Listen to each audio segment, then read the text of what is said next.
This episode is brought to you by the American Homebrewers Association, who invites you to give the gift of great beer this holiday season.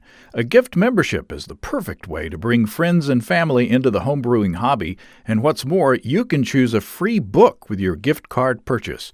Visit homebrewersassociation.org for details and make sure to place your order by December 15th to ensure you receive your free book in time for the holidays.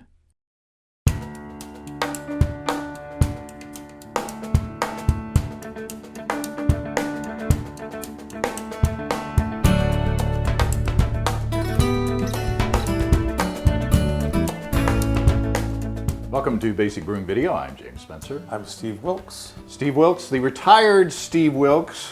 This is the me. second show that we've recorded in your retired state.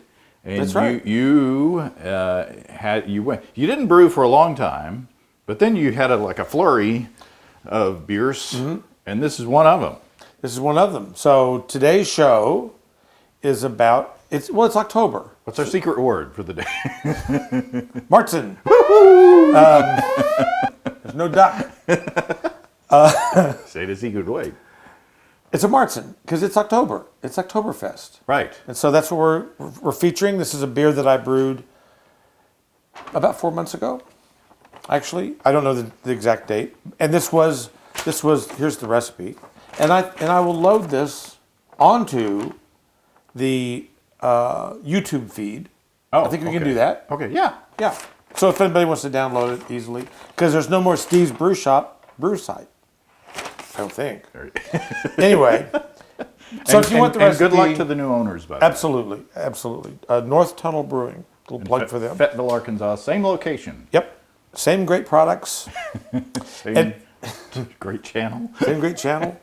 At any rate, this is the beer, and I will tell you about it now. Okay, I'll pour it while you're talking. It is a fest beer. It is a German-style fest beer, and I wanted it to be not too heavy, not too sweet. Sometimes I think they're, for my palate, a lot of times when I have an Oktoberfest, particularly ones made in America, they're a little bit too American. They're too big.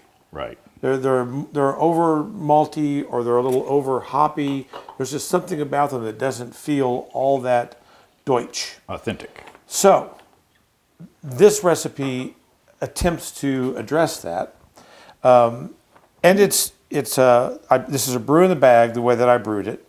7 pounds of Vienna Malt, 4.5 pounds of tinned Hallertau Munich, 11 ounces of special roast, 5 ounces of Aromatic Munich malt. That's a grain bill. An ounce of Tettnang hops and an ounce of Hallertau middle fruit. At what time? About 2:30. I can't read anymore. At the boil, at a 60-minute boil, an ounce of Tettnang, and then at 30 minutes into the boil, a half an ounce of Hallertau, and 45 minutes into the boil, another half an ounce of Hallertau, and then boil it for another 15 minutes before cooling down and doing all that. And because I wanted to brew it as I sold the kit, because keep in mind I sold this when I still owned the store, I wanted to brew it as a customer would be likely to brew it, right. Which means generally as an ale. Because many home brewers don't lager or can't lager for whatever reason. Maybe they're too small. They're too small. So I used K97 German ale yeast from Fermentus to brew this particular batch of beer. And that is what we're drinking right now. Cheers. Cheers. It's I've been smelling it. It smells great. It smells super malty. Yeah. It smells almost like a Bock. Mm-hmm. But not so heavy. But yeah, exactly. Not as Bocky, but it's got that German malty aroma. Yeah. But you can also smell some hops in there too. The goal was to have a pleasantly balanced beer that wouldn't make you feel like I'm drinking a hop bomb or I'm drinking a malt bomb. Oh, it's super good. It's kind of biscuity, malty and biscuity. If you closed your eyes, or if I closed my eyes, I wouldn't think that it was even this dark. Right. I don't think. Right. It's got a nice copper color, but it doesn't taste even this dark. It tastes a few shades lighter, if that makes sense. not to Pilsner level, because there's more malty character than that. But it's a super easy drinking, nicely balanced. Did you say the statistics on the original and finishing gravity? I did and not. ABV? And this brewed almost exactly up. I don't remember exactly what's in my software, but 1058 original gravity, 1013 for 5.9%, 22 IBUs. It doesn't taste that heavy on the finishing gravity. It doesn't, but it is. Now, did you lager it? I did lager it. Okay. So it lagered in the stevesbrewshop.com large freezer. Now, but you fermented at ale temperature, primary fermentation, and then racked and lagered. That's right. And lagered it for, probably 6-8 weeks. And then bottle conditioned it, and it's been in the bottle now for about 2 months. And it's interesting because I started kind of sampling these about 2 weeks into the bottle, and it was good. I mean, it was fine, and it was fermented, but didn't have much head retention. Didn't feel finished. Well, now coming back to it now at about the 2-month mark, the beer feels finished. It tastes finished to me. Yeah. It's much better. I think that for me, today's lesson is don't get sucked into that thought that after 1 week the beer is carbonated and ready to drink. They're really not. If you're bottle conditioning, and that's what this is. So it's one thing if you're kegging, clearly, it's not. It doesn't have anything to do except get carbonated and it's ready to go. But when you're bottle conditioning, it really does go through quite a process. And even though it might be carbonated at that week to 10-day mark, the beer's just not ready yet. It's ready now, and it's really, I think, quite good. Yeah, this is really good. It stands up.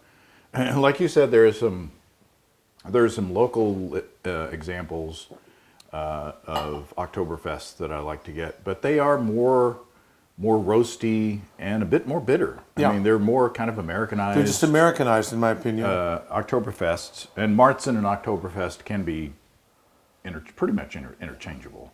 Brewed in March to drink in October. Right. But this is tremendous. It's nice and clear, and we forgot to do the thumbnail for the for the previous one. This is really delicious. I mean, it's nice. It's just a nice, straightforward. Nothing, no pancake syrup, no nothing crazy in it. Just a nice, solid. It tastes like a lager, even though it was fermented at ale temperature. And I think putting it in the fridge for that amount of time certainly helped out in that way. It matured it, helped it clarify out, right? And it's way good. So it's probably it might be a little fruitier than had it been brewed in the traditional Crux way, but I don't care.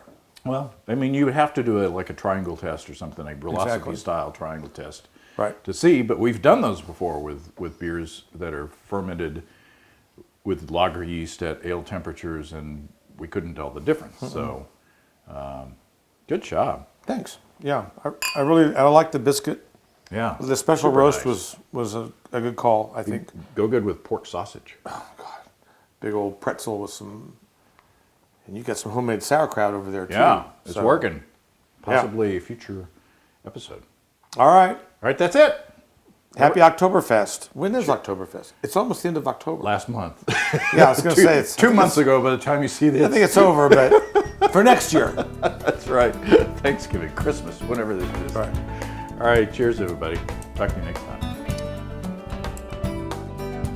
Come and visit us online at basicbrewing.com. You can find archive lists of our audio and video podcasts on homebrewing. You can also find our DVDs and our brewer's logbook, where you can track and log up to 50 batches of beer. And now we're tired. We talked about it last show, but let's start again. Okay. This will be a phlegm-free show. That's what we guarantee, a phlegm-free show. You've heard of flim flam, or is it flim free? Flim diddle hopper.